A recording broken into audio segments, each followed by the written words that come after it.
Florida Governor Ron DeSantis taking a tougher stance against Russian President Vladimir Putin, now calling the Russian dictator a war criminal who needs to face consequences. That's from a new interview. Those new comments after he was slammed by fellow Republicans for calling Russia's war in Ukraine a territorial dispute.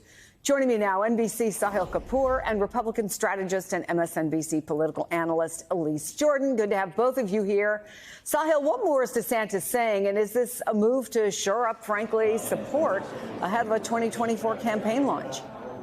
Well, Chris, this is quite the shift in tone from Governor DeSantis. First, from saying that Ukraine is not a vital U.S. interest, from minimizing that war as a mere territorial dispute between Ukraine and Russia. Now, Governor DeSantis says in a new interview with the British broadcaster Piers Morgan that Putin is a war criminal who should be held accountable. DeSantis, for his part, says his earlier remarks were simply mischaracterized and he never meant to argue that the invasion was justified. Now, this does come after DeSantis faced heavy criticism from many fellow Republicans for the way he minimized and downplayed that war of aggression by Russia in Ukraine. It shows what a challenge DeSantis would have in unifying these two very divided wings of the Republican Party on the issue of foreign policy. There is this neo-isolationist wing led by former President Donald Trump that wants to pull back from world affairs and says that the Russian war in Ukraine is not a major U.S. interest. There's a whole other wing of the party that still believes in the post-World War II order and sees Putin as a threat to that.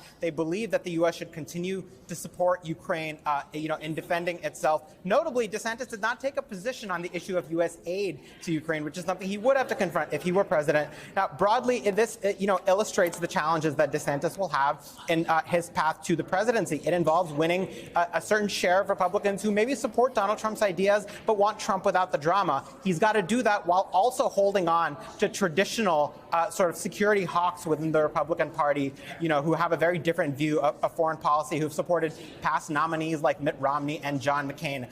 An early test for Governor Ron DeSantis, if he chooses to run for president, shows how much he has his work cut out for him, Chris.